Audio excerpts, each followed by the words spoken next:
Causes of the Third Crusade. Introduction.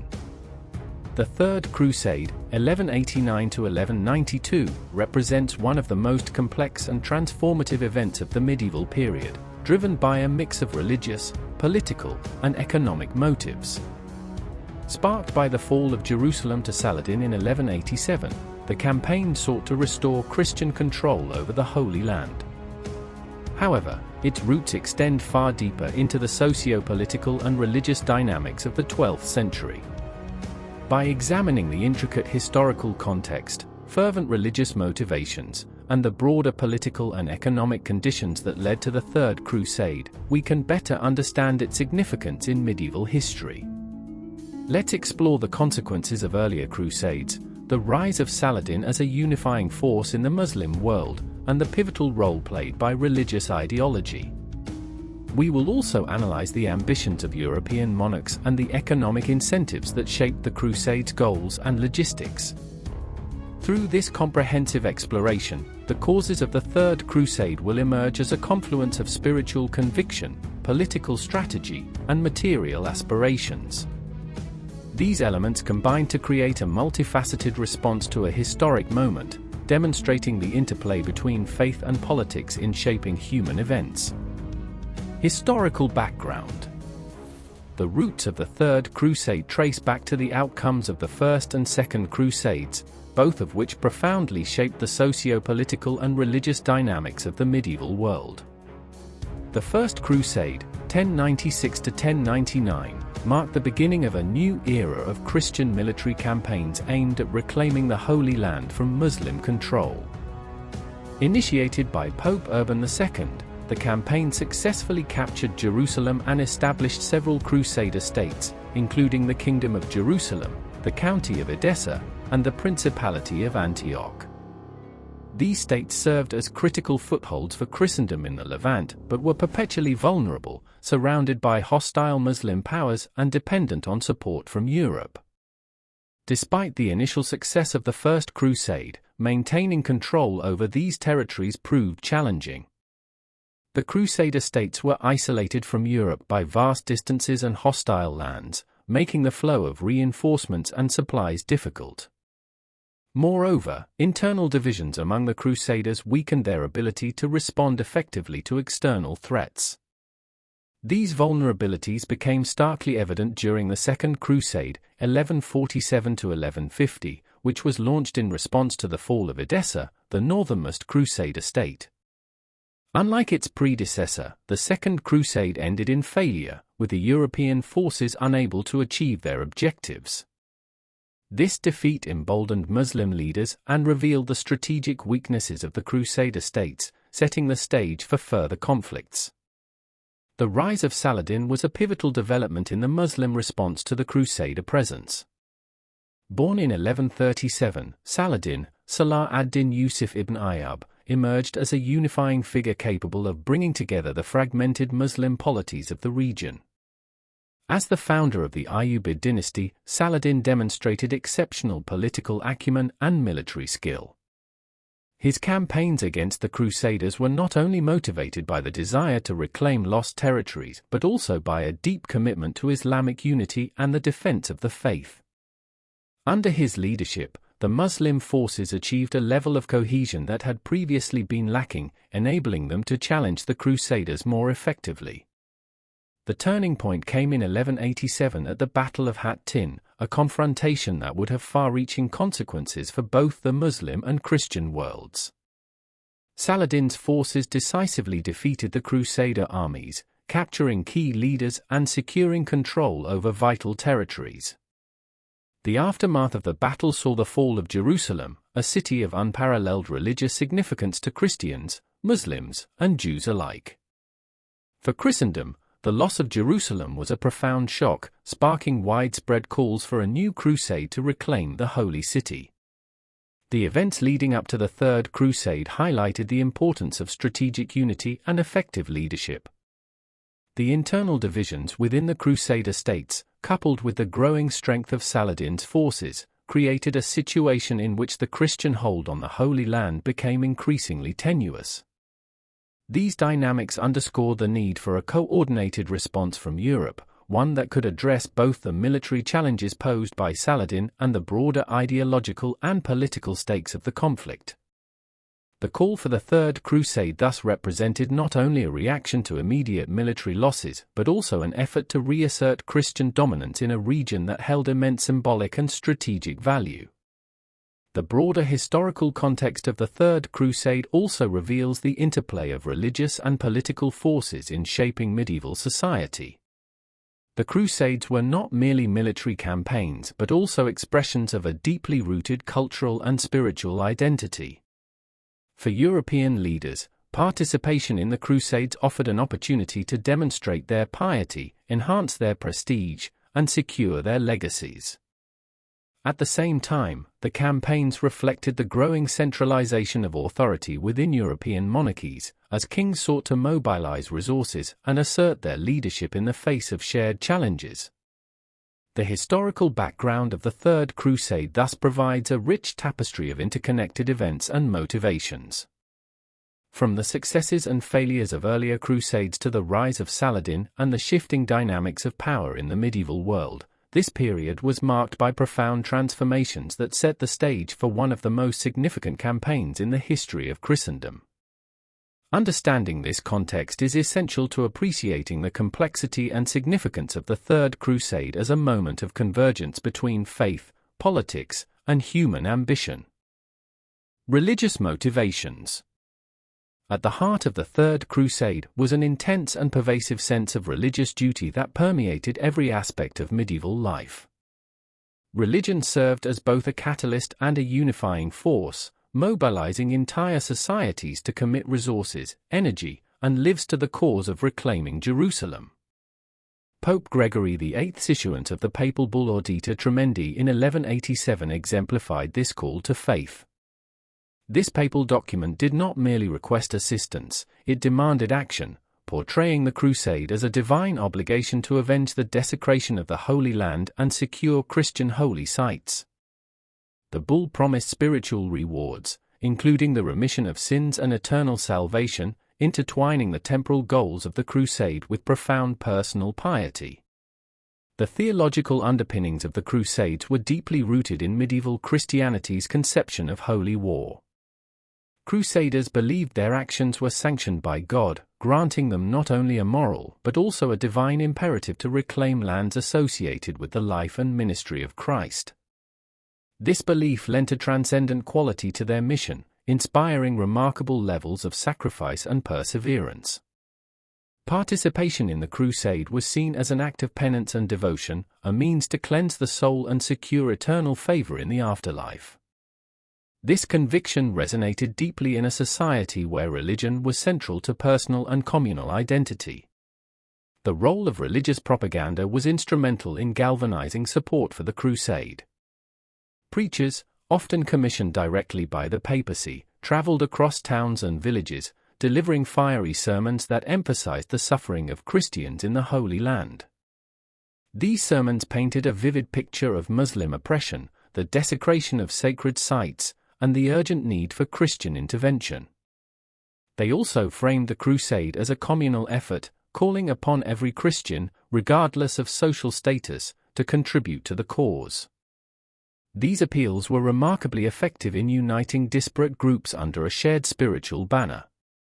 Religious fervor was further amplified by the symbolic significance of Jerusalem. As the site of Christ's crucifixion, resurrection, and ascension, Jerusalem held unparalleled importance in Christian theology.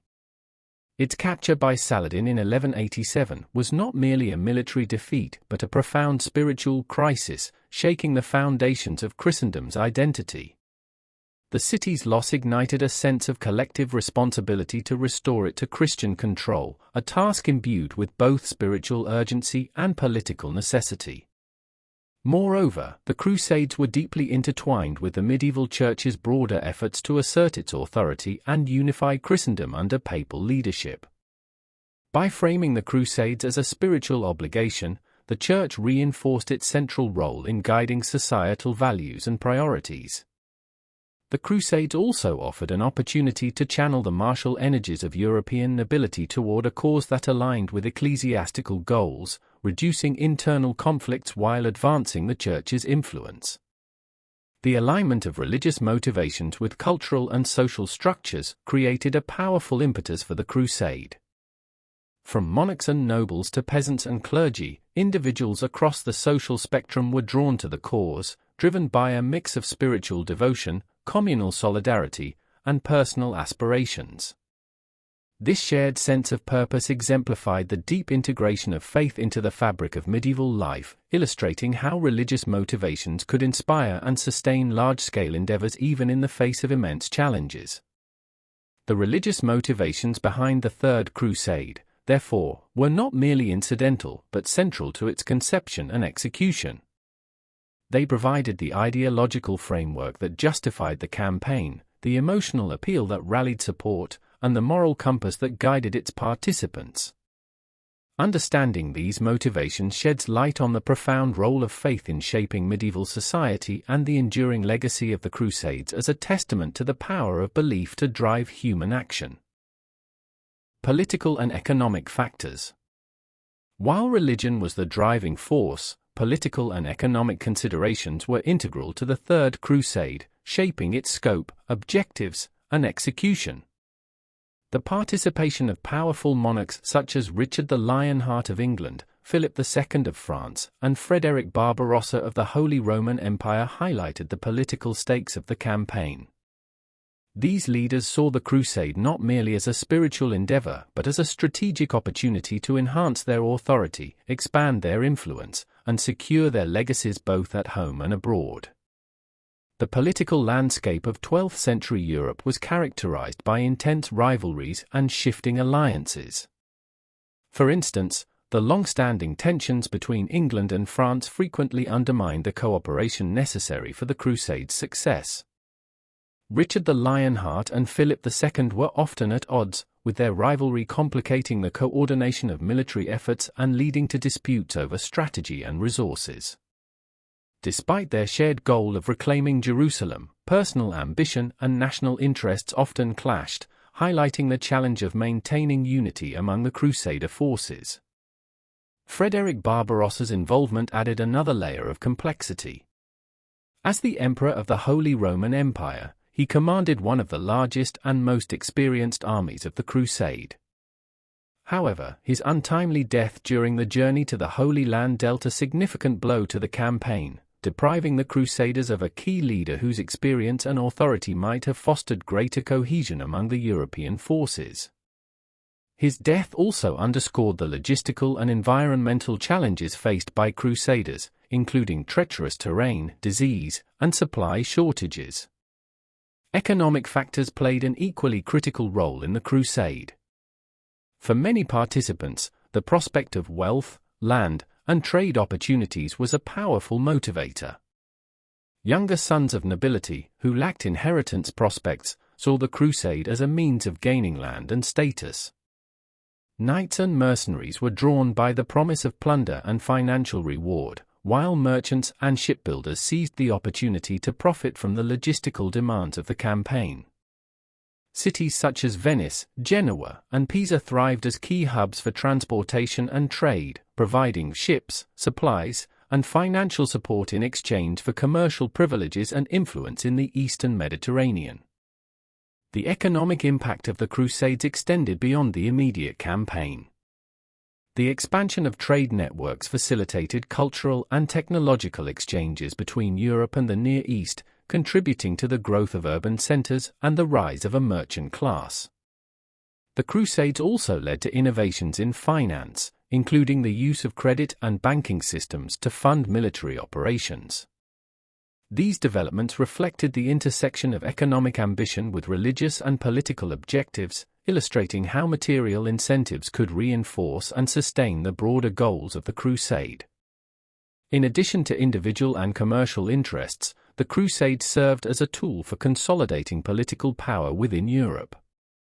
Monarchs used the campaign to assert their leadership and mobilize their subjects around a common cause, often imposing taxes and levies to finance the expedition. The Saladin tithe, a tax imposed in England and France, exemplified how rulers capitalized on the religious fervor of the crusade to generate revenue and strengthen their authority.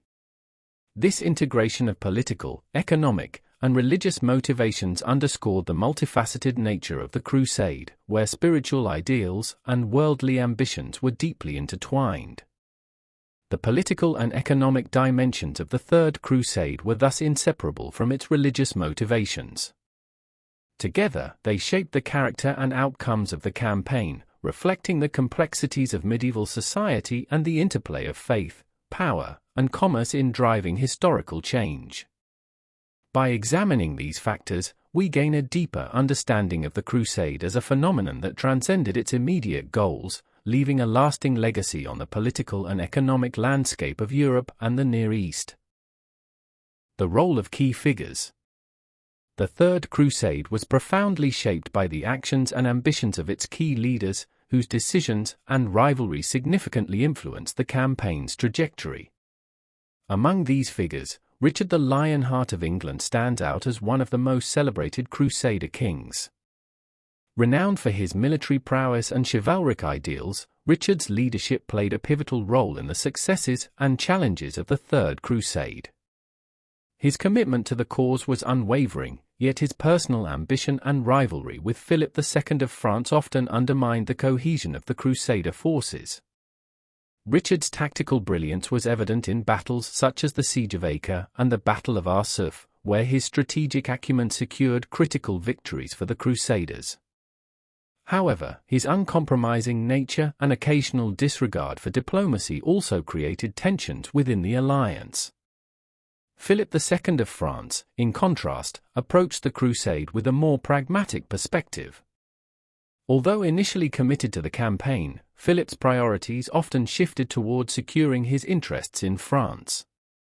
His early departure from the crusade underscored the fragility of the European alliance, leaving Richard to shoulder much of the responsibility for the military efforts. Despite these challenges, Philip's contributions in the early stages of the campaign, particularly during the Siege of Acre, were instrumental in setting the stage for subsequent successes. Frederick Barbarossa, the venerable emperor of the Holy Roman Empire, brought unparalleled experience and resources to the crusade. Commanding one of the largest and most disciplined armies of the campaign, Frederick's leadership was marked by a deep sense of duty and strategic foresight. His untimely death in 1190, however, dealt a severe blow to the Crusaders, depriving them of a unifying figure whose authority and expertise could have fostered greater cohesion among the European forces. The loss of Frederick highlighted the logistical and environmental challenges faced by the Crusaders, including the difficulties of traversing treacherous terrain and maintaining morale over long distances. On the opposing side, Saladin's role as the Crusaders' primary adversary cannot be overstated. As a unifying force for the Muslim world, Saladin's leadership was characterized by a blend of military brilliance, political acumen, and personal charisma. His ability to inspire loyalty among his followers and maintain a cohesive front against the Crusaders was instrumental in defending the Holy Land. Saladin's strategies, including his emphasis on defensive warfare and his willingness to engage in diplomacy, often outmaneuvered the Crusaders, forcing them into protracted and costly campaigns.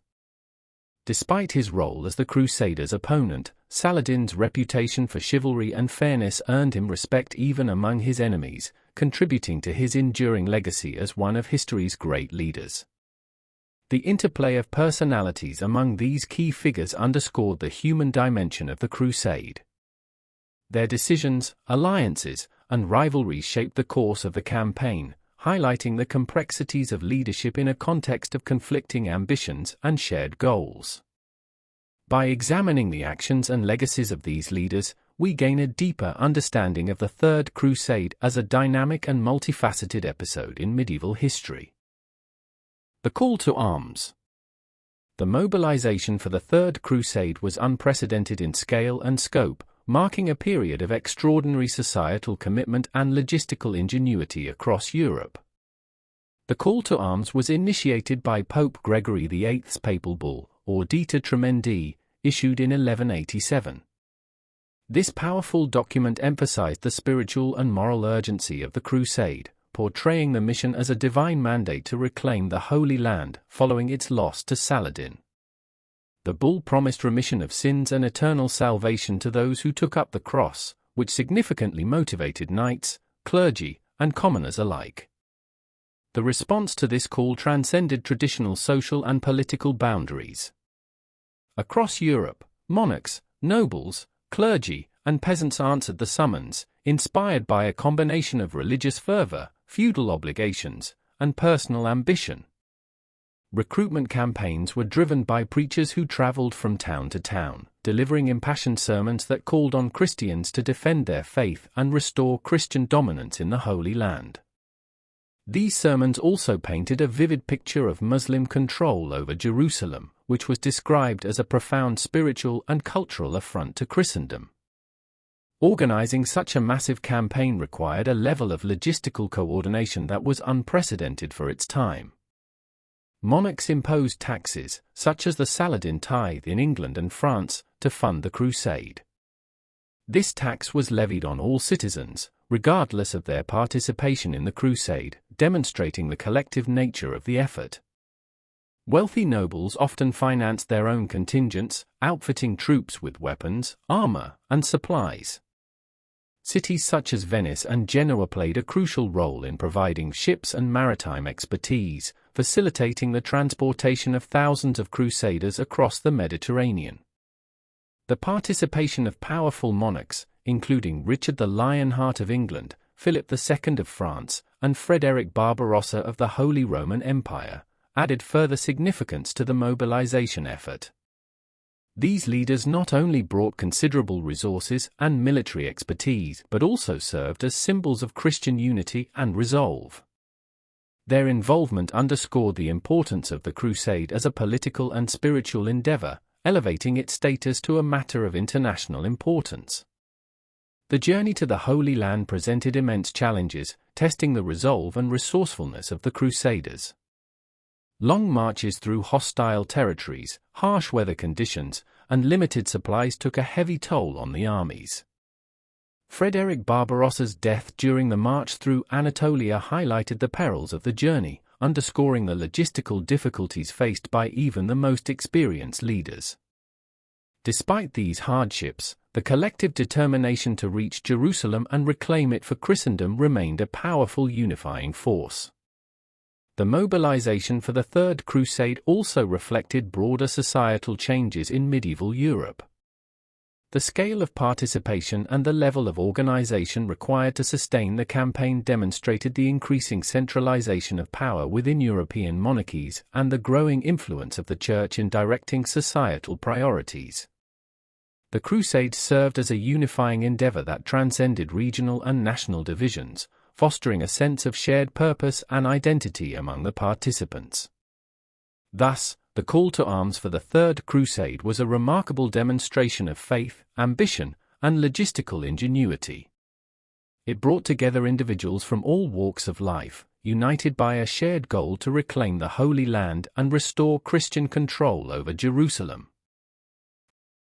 The Third Crusade was a watershed moment in the medieval era, reflecting the intricate interplay of religious, political, and economic forces that defined the period. While its immediate goal of reclaiming Jerusalem was not fully realized, the campaign nonetheless achieved significant military and political successes, including the securing of key coastal cities and the establishment of a tenuous truce between Richard the Lionheart and Saladin. These outcomes underscored the complexity of the Crusade's objectives, which were as much about asserting European dominance and unifying Christendom as they were about reclaiming holy sites. One of the most enduring aspects of the Third Crusade is its demonstration of how faith can act as a unifying force capable of mobilizing diverse populations and resources on an unprecedented scale. The call to arms transcended national, linguistic, and cultural boundaries, uniting European monarchs, nobles, and commoners in a shared spiritual mission. This unity, though often strained by internal rivalries and competing ambitions, highlighted the central role of religion in shaping medieval society and influencing its geopolitics. Politically, the Crusade illuminated both the strengths and limitations of European monarchies during this period. Leaders like Richard the Lionheart displayed remarkable strategic and tactical prowess, but their inability to fully cooperate and coordinate their efforts exposed the challenges of maintaining cohesion in large-scale endeavors. These political dynamics not only affected the outcomes of the Crusade but also provided valuable lessons for future military and diplomatic efforts in the region. Economically, the Crusade had profound and lasting effects. It facilitated the expansion of trade networks and the exchange of ideas, goods, and technologies between Europe and the Near East. Maritime cities like Venice and Genoa emerged as pivotal players in this new economic order, leveraging their logistical expertise and commercial acumen to shape the trajectory of the Crusades and beyond.